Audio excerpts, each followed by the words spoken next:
So next we have a panel on running DTC at scale, lessons from mobile games leaders. So we got like Appcharge, SciPlay, Dorian and checkout.com.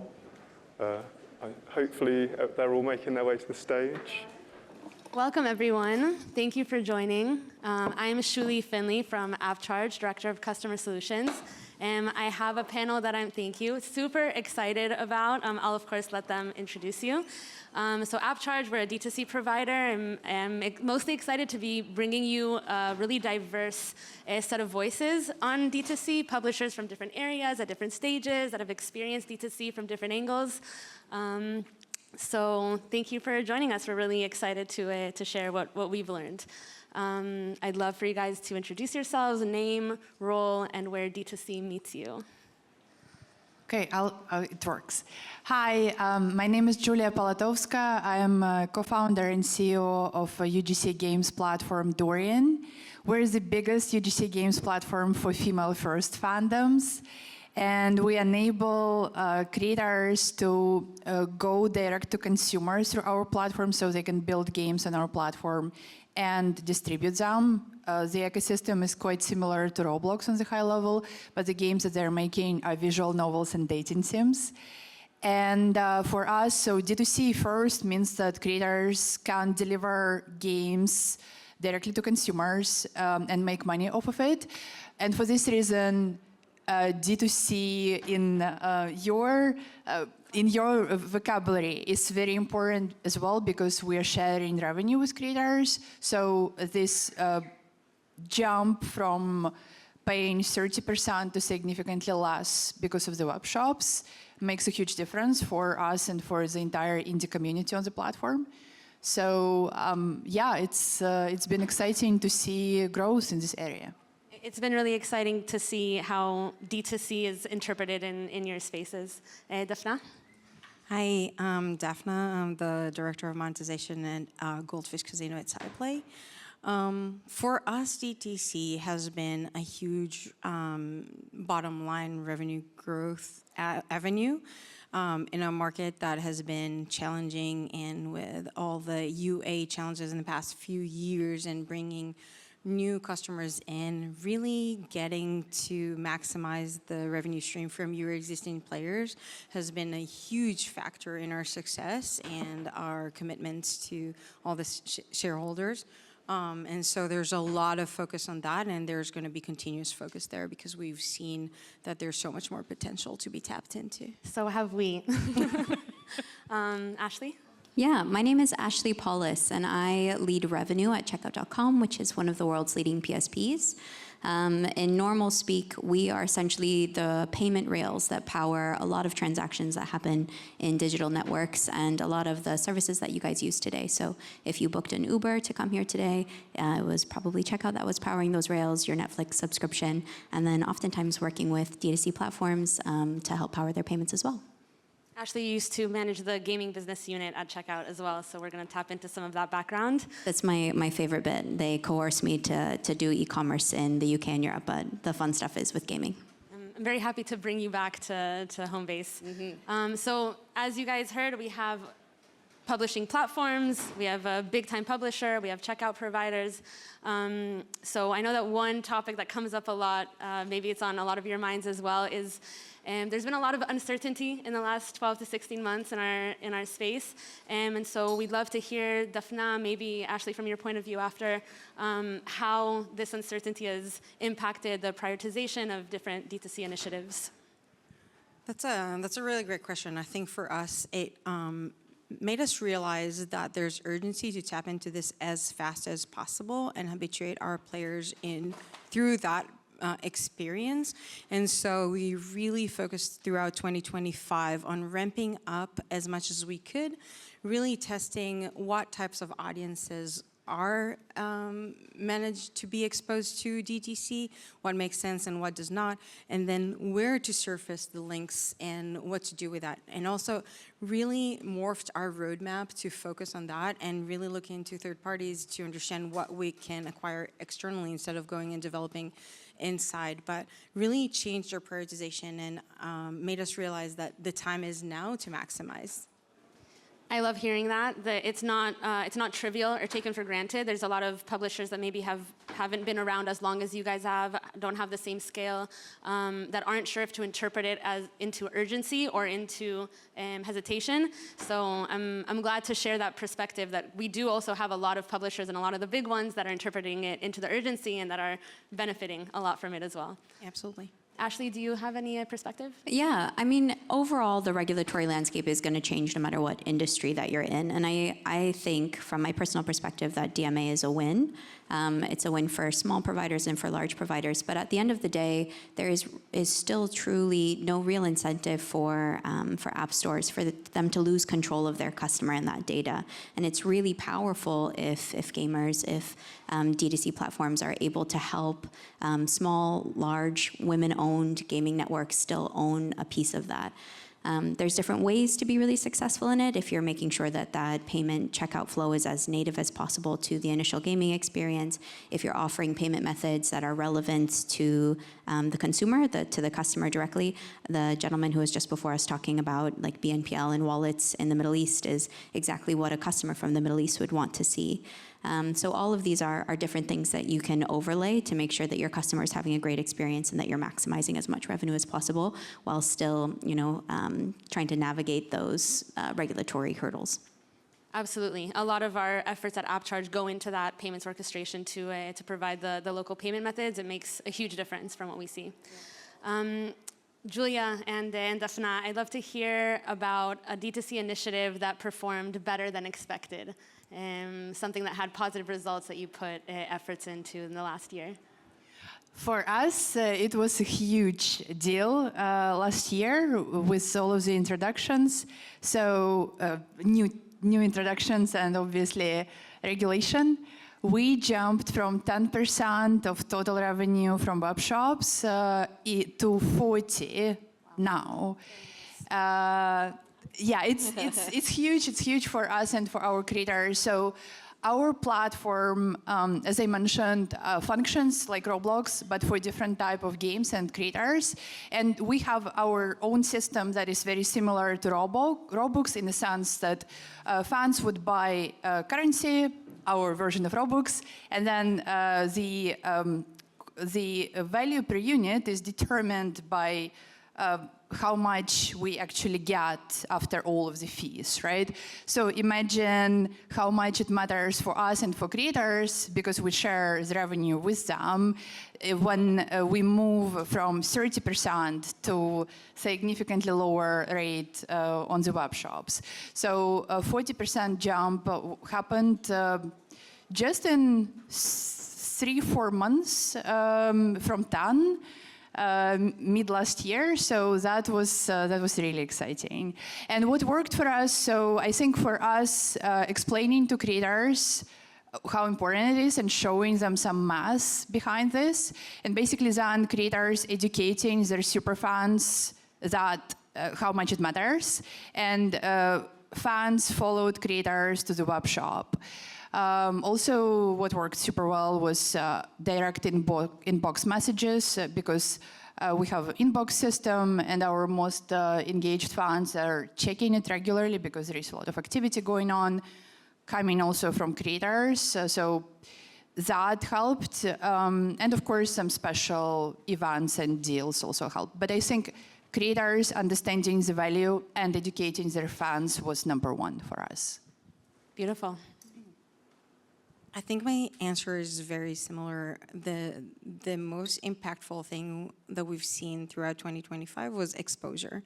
The more exposure we brought at surface levels of store impressions within the app, several different stores were added throughout the years with different links that all direct to DTC, again, gated to the audiences and segmented to whom we wanted it to be surfaced, really made a very, very significant impact. And there was a lot of training there for the players, understanding how to overcome it, build trust. And what we've seen is with endless exposure, eventually they got through that.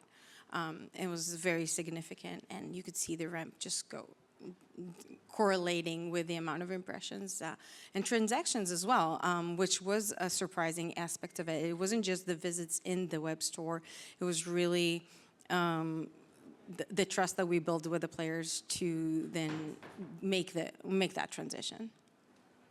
I love hearing those stories and for the audience to hear those stories, because I think that it's not obvious how much we should be investing in educating our players.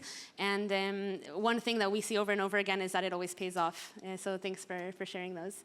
Dafna and maybe then Ashley, let's take it from the other side.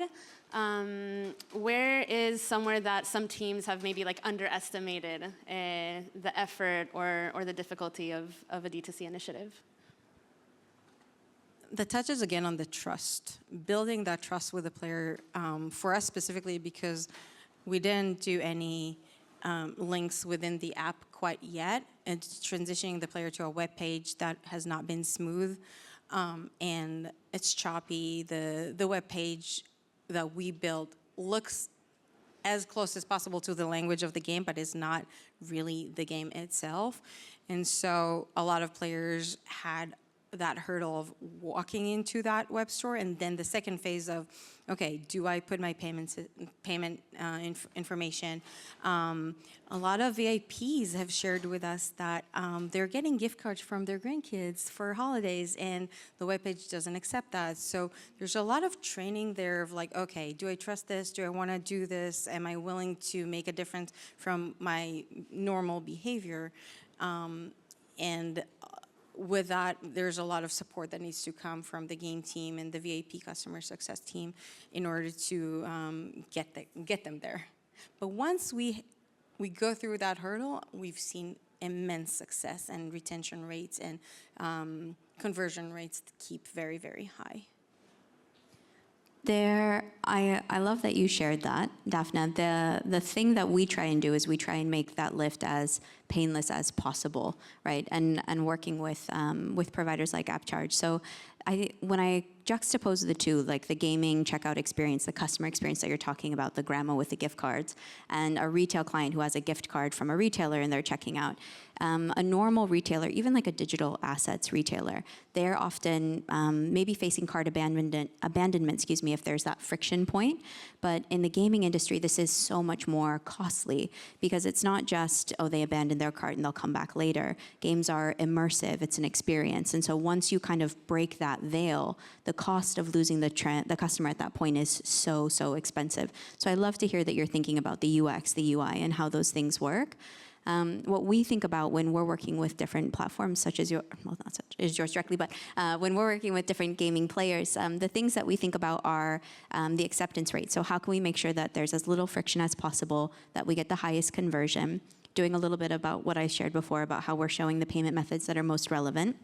Sometimes the merchant will have that data. Sometimes we'll leverage our big pool of data from all of our providers and show instinctively the payment method that you want to see, right? If you're in Brazil, you want to see Pix first. If you're in the Netherlands, you want to see Ideal. You maybe wouldn't have that information, but we do because we'll have seen their Netflix transaction or their delivery order. So we will help our merchants to kind of show that type of information first.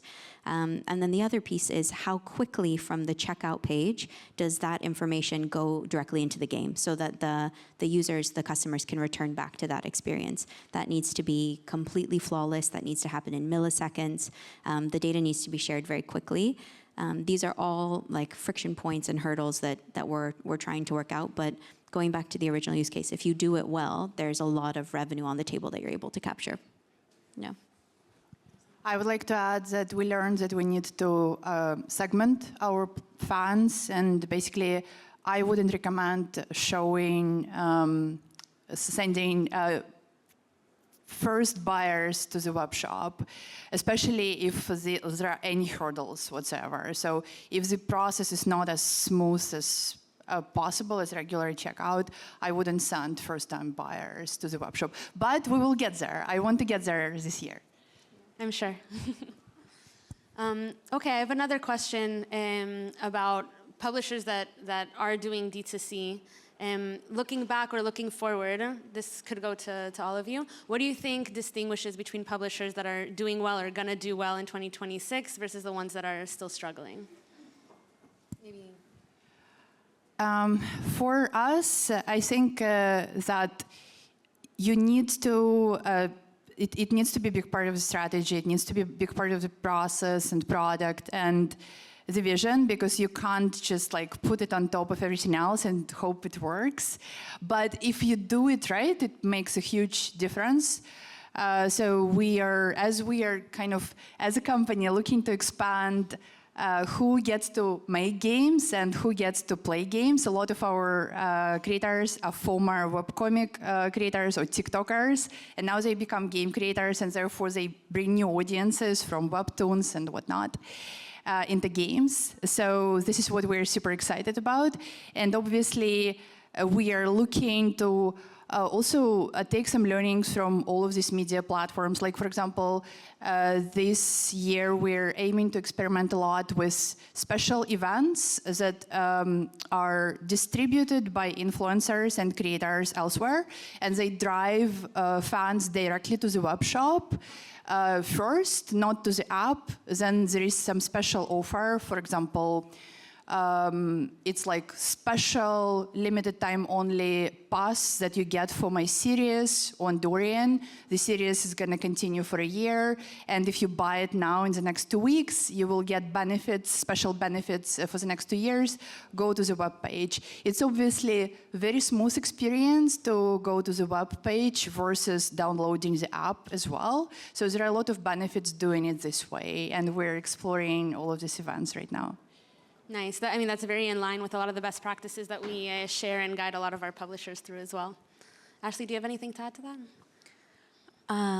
Yeah, I mean, when I think about like winners and losers and who's going to do really well as we look forward, not the losers. The guys who are going to stagnate are going to be the ones who think of their live ops opportunities as just stagnant web pages.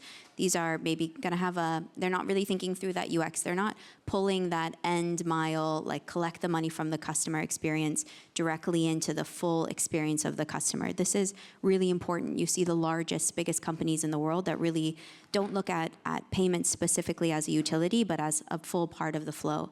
So we really want to help optimize that piece and make sure that it's bespoke to each individual. We also need to make sure that the winners in the future, they're using their data. Again, the data is yours, and how you guys are thinking about using customer data, weaving that into what you know about your customers, not just how they like to pay, but where they're located, what types of transactions they make, would they be eligible for a BNPL, is there a revenue kickback that you guys can receive from that? All of these are big questions that I think the guys who will win and be really forward-thinking are going to be able to leverage. Definitely. And do you think, from your experience, do you think that D2C has been playing more of a role of strengthening existing publishers in the game for a while, or also, or as much or less or more, empowering new publishers, new types of content? I think both. I think it's definitely sits in both. So I think D2C allows big players to really maximize, but the benefit of having all of that aggregated in one spot is if you're a smaller, medium-sized publisher, you're now leveraging best practices. That's happening across to everyone. I think that's really powerful, and then you can eventually flywheel into being one of the big guys as well. It's really hard to do it on your own and to leverage at scale in a way that's cost efficient. So I think being able to use DTC is incredibly helpful as you're getting the best of both worlds. Totally aligned with our experience as well. We have publishers at all different stages in their game, in their publishing itself, in their D2C itself, and we're seeing everyone have room to grow and to benefit more and more, which is really fun to watch. I think that we're almost done, so any takeaway for publishers on D2C going into 2026? Any thoughts we want to leave with the audience?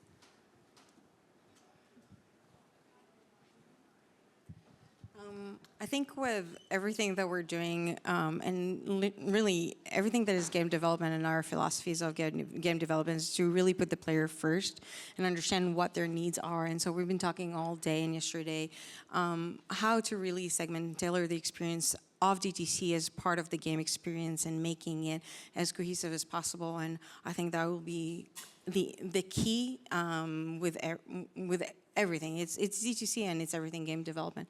I really think that will be the way to do it. Any other comments? No, you said it well. Totally. It's a very strong theme. The DTC is no longer like a nice to have, a bolted on add-on. The earlier and the deeper that you take it into consideration your overall strategy and product, the more you're going to get out of it. Ladies, thank you so much. This is really fun. Thank you. And thank you for joining us.